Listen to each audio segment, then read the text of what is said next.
Hi, welcome in everybody to the Wolfman Gardening Channel.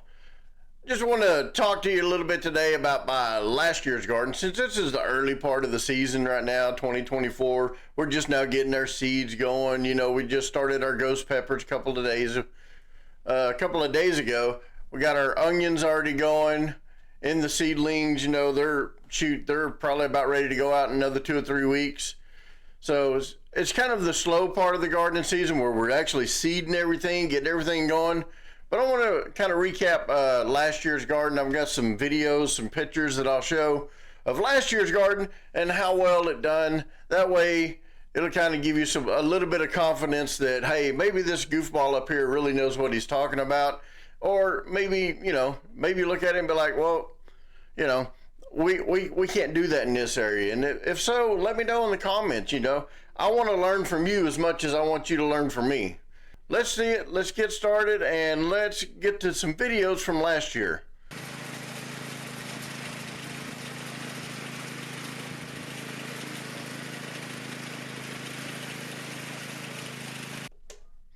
All right, now I'm going to show you a little bit of a garden tour, how I started this out last year. If you'll notice this right here, I've got all this little black pipe stuff here. This stuff here is what I've got from the box office, the big box stores where I believe it's half inch, it comes in a big roll, and I used it.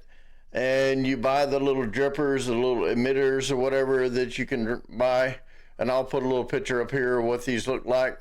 Now this is a little pricey, but I bought these little drippers here, and they will drip, I believe, 2 gallons an hour. So they they drip right at the roots, so it's not actually getting on the foliage.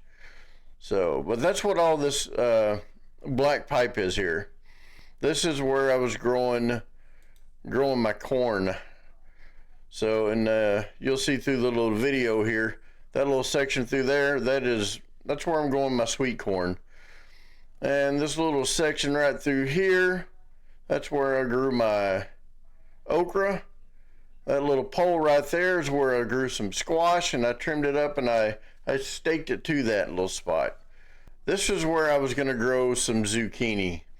And as you know, as things go and things change, I ended up running, and you'll see it in a future picture here, I ended up growing my big rainbows and some, I believe it was San Marzanos, but I was trying a different way where you can run it up a piece of twine, and I staked the twine off. I put a PVC pipe across the top of these bars and then run twine down, and it worked really well for the first little bit. But these, like I said, indeterminate tomatoes, they got really, really big and really heavy, and you can see in a future picture where it about pulled that whole thing down.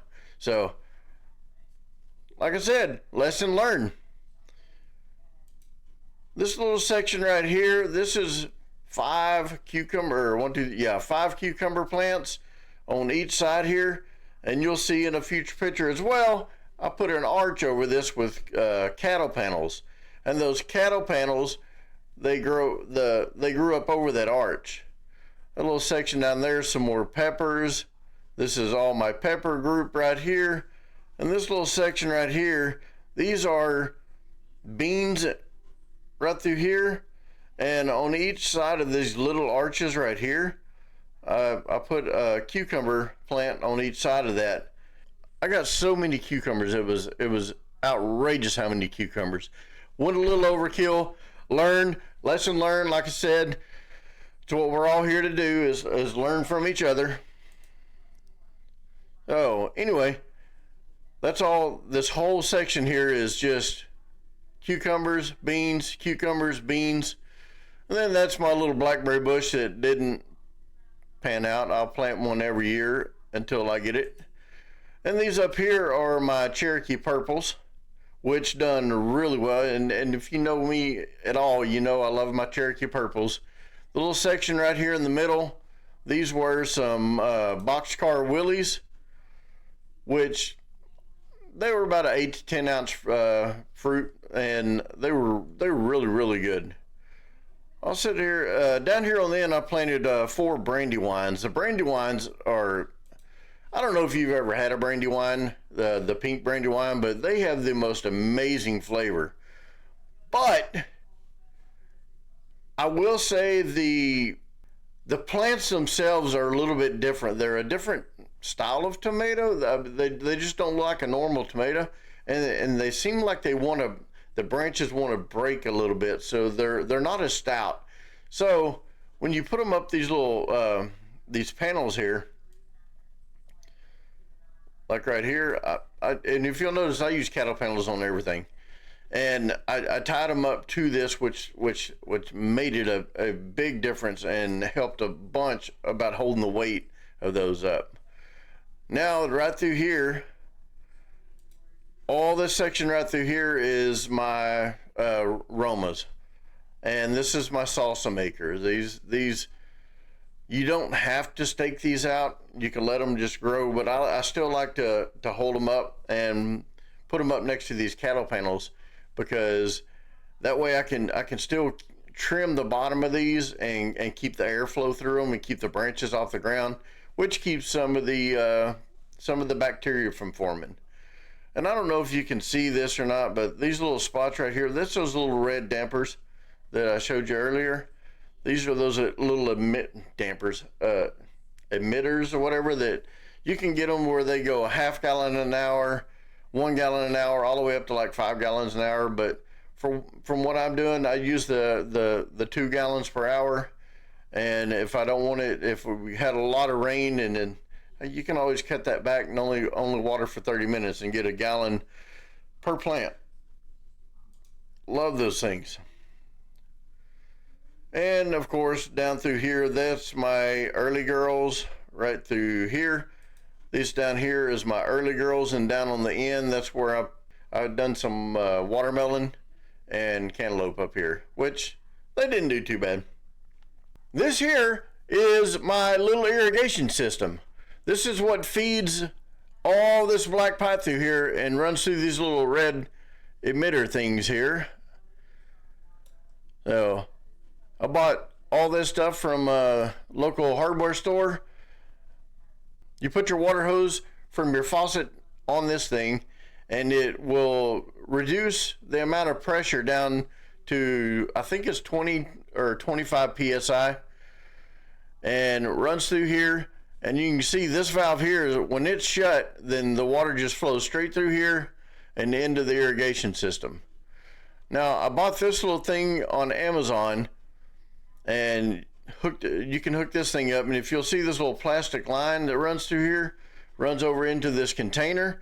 This is where I can mix my organic liquid fertilizer and mix it up in here. And then when I want to fertilize, then I can shut this valve up here off, shut that valve off and open this one, and then that forces the water to run through here and then through. And as it does, it's pulling that fertilizer through and into the irrigation system.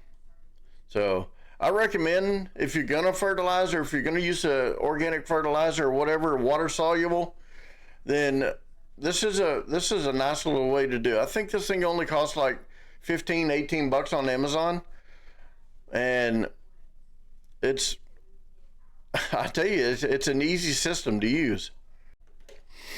All right, and this is a few months into my gardening of last year. You can see the beans right here. The beans are doing fairly well, and the cucumbers in between are, I'm just now starting to get them to where I'm getting them to go up this little arch thing right here. And then once they get up here, then I can run those feeders on both, or the little suckers, and I can get them to go up and down this whole section right through here. And I got a ton of cucumbers just off of this one little section right over here. All right here is where I was talking about, where I ran the pipe on top up here, and then run these strings right through here. You can see those strings running through here. These are the ones that I clipped to, and I cut off and just made it a single stem all the way up. But like I said, these things got so big and so heavy that it eventually tried to pull this whole section of pipe completely off of that thing. And if you'll notice over here, this is where I've got those cucumbers where I've made the arch over the from both sides. As they first start out here, you can see where I'm just, train them to go up this little thing. And once you train them to where they're about a foot, maybe 2 foot off the ground, then they're naturally gonna take off and they're gonna naturally climb this thing. So anyway, see, the corn here is growing pretty good. The okra is get a little bit of a late start last year, so it's a small little garden plot, but it done fairly well. And to go show you what happens in the North Texas region here, we had some really high winds, and this is what my corn ended up laying over. So I can get corn to grow, and I can do really well with it. I have the biggest and the hardest time trying to keep this corn from laying over, because we have so many storms that go through here. And you can see in the background that little shed. That little shed used to sit about 10-15 foot closer to this corn patch. So it actually tore that thing up, and we had to end up getting rid of this thing because it tore the shed up along with that wind on this. So I don't know if anybody's got any ideas on how to keep this corn from blowing over and laying over in these really high winds. Leave me a comment and let me know. And like I said, we're here to learn from each other. Comment, share this video, and like always, keep it growing.